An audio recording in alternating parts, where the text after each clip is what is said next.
Quel est le salaire d'un développeur logiciel au Canada? Si tu as cliqué sur cette vidéo, c'est parce que tu te poses la question de savoir combien un développeur logiciel ou encore une personne qui travaille dans le domaine de l'informatique gagne au Canada. Beaucoup se posent la question de savoir est-ce que ça vaut vraiment la peine d'aller faire des études dans le domaine de l'informatique car c'est dur, ils sont derrière leur machine, ils passent le temps à travailler, à coder. Bref, dans cette vidéo, je vais vous dire combien un développeur logiciel gagne au Canada et je tiens à préciser que ça varie d'une compagnie à une autre. Tu payes dans une compagnie privée ou encore dans le gouvernement, les prix varient vraiment. Tout dépend de toi, c'est-à-dire de comment est-ce que tu négocies ton salaire. Bref, je vais vous expliquer pour mon cas. Moi, je suis Justin Joël Takodou, j'ai gradué de l'Université Laval l'année dernière dans le domaine de l'informatique. J'ai travaillé pendant 3 ans en tant que développeur logiciel où je faisais de la recherche et actuellement, je travaille en tant qu'administrateur de système. Donc, pour vous mettre un peu dans le contexte, en 2022, j'ai eu mon premier stage en tant que développeur logiciel pour les applications géomatiques. Donc, la géomatique, c'est tout simplement le plus beau métier au monde qui puisse exister. Je vous invite à aller faire des recherches sur Internet. C'est quoi la géomatique? C'est juste l'alliage entre la géographie et l'informatique. Bref, pour ce stage, j'étais payé 25 $ de l'heure. Je ne sais pas exactement combien je gagnais aux 2 semaines, mais ça tournait peut-être autour de 1500, 1600 $, je sais pas, chaque 2 semaines. Ou 1400 $, je ne me rappelle plus. Bref, à vous de faire peut-être des calculs où je vais mettre ici le prix que je gagnais aux 2 semaines au montant. La durée du stage était de 4 mois, donc après les 4 mois, il fallait que je retourne aux études. Vu que l'entreprise était satisfaite de mon travail, ils m'ont proposé maintenant un contrat qui était renouvelé à chaque 6 mois. Et pour ce contrat, ils ont eu à augmenter mon salaire et je suis passé à 30 $ de l'heure. Je ne sais pas combien ça fait par mois, mais je vais calculer et je vais vous afficher le montant ici. Une chose que je vais souligner ici, c'est que lorsqu'on travaille dans le domaine de l'informatique, généralement entre 1 et 4 ans, on ne regarde vraiment pas le salaire. Ce qu'on recherche, c'est la compétence dans un domaine spécifique. Une fois qu'on a cette compétence-là, à partir de 5 ans, on peut maintenant travailler en tant que freelance ou encore en tant que consultant. Ça n'empêche pas aux gens de commencer à travailler en tant que freelance dès la sortie de l'université ou encore même pendant qu'ils sont à l'université, parce que je connais des amis qui sont sur les réseaux aussi, qui passent le temps aussi à avoir des contrats de freelance et ils gagnent bien leur vie. Mais pour ceux qui travaillent au Canada, généralement, qui sont des consultants, je crois que c'est après 5 ans que tu peux aller chercher par exemple les 120 $ par heure. Ça, c'est pour ceux qui font le consulting. Mais pour ceux qui restent à l'entreprise, dépendamment de comment est-ce que tu négocies ton salaire d'une entreprise à une autre, tu verras aussi ton salaire augmenter. Et comme je vous ai dit, il n'y a pas une réponse claire et précise à cette question car tout dépend de toi. C'est toi qui décides de comment est-ce que tu vas discuter ton salaire ou encore quel est le montant que tu veux aller chercher.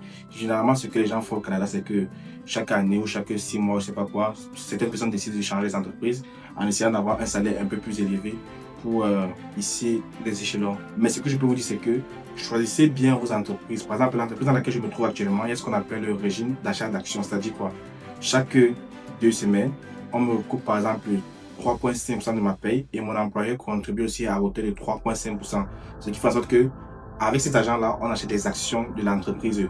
Et quand je fais un peu de calcul, pour une personne qui a eu à travailler là-bas pendant 20 ans, qui est là depuis 20 ans, à ce jour d'aujourd'hui, c'est déjà rendu à près de 880 000 $. Je trouve que c'est assez énorme, alors qu'on ne retire que 3,5% de ton salaire. Ce dernier ne t'empêche pas de faire tes économies ou encore de faire tes business ou encore tes activités à côté. Donc, choisissez bien vos entreprises, misez sur la compétence, c'est-à-dire que essayez de dire que durant ces 4 années, je vais me spécialiser ou encore je vais me concentrer dans tel domaine. Même comme c'est difficile un peu de rester focus car avec l'émergence de l'IA, les choses évoluent un peu plus fréquemment, mais il faut toujours se former et tout. Bref, trouvez votre domaine d'études parce que là, l'informatique est assez vaste. Développement logiciel, DevOps, cybersécurité, IA, data science, bref. Donc, trouvez votre voie, développez des compétences très avancées, très poussées, ce qui fait en sorte que vous soyez visible et lancez-vous sur les réseaux sociaux. Partagez ce que vous savez faire, inspirez les gens. Vous savez quoi? Pour moi, ça ne sert à rien d'avoir toutes ces compétences comme je vois cela, mais de rester dans le noir. Alors qu'en publiant du contenu, par exemple sur LinkedIn, vous vous faites remarquer et vous pouvez vous faire contacter par les entreprises pour avoir des contrats de freelance. Moi, par exemple, je vais vous raconter un truc. Moi, j'ai une page web dans laquelle je ne publie presque pas du contenu, mais j'ai été contacté par une entreprise ici au Canada pour développer une application. Ils me proposaient pratiquement 5 000 $, ou j'ai dit que ça faisait 50 heures ou ça, je ne sais pas combien d'heures, mais c'est un travail que je pourrais faire en 2 jours. Donc, pour moi, je pense que l'informatique, c'est un très beau métier qui est passionnant. Vous savez que dans tout ce qu'on fait aujourd'hui, que ce soit dans les machines qu'on utilise, que ce soit les applications qu'on utilise, l'informatique fait partie. Je crois que l'informatique est assez vaste. Il y a le développement mobile, il y a le développement web, il y a le machine learning, il y a l'intelligence artificielle. C'est vrai que c'est une sous-branche du machine learning en tout cas. vous comprenez ce que je veux dire.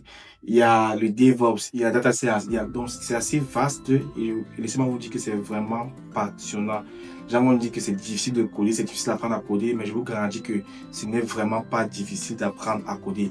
Si tu te donnes par exemple 1 heure chaque jour pour apprendre une notion dans le domaine de l'informatique, en 30 jours, tu vas être surpris des compétences que tu auras développées. Je ne peux malheureusement pas vous dire ce que je gagne actuellement parce que j'ai signé des clauses de confidentialité. Donc, il y a cela pratiquement 2 ans aujourd'hui, j'étais déjà rendu à 30 $ de l'heure. Aujourd'hui, j'ai fini l'école. À 30 $ de l'heure, j'étais encore à l'école. Aujourd'hui, j'ai fini l'école. Vous pouvez un peu pondérer, essayer de voir combien est-ce que je gagne au Canada en tant que développeur logiciel. Si la vidéo vous a plu, n'hésitez pas à liker, à vous abonner et partager. Si vous avez des questions spécifiques, posez-les moi dans les commentaires, ça me ferait plaisir de vous répondre. Merci.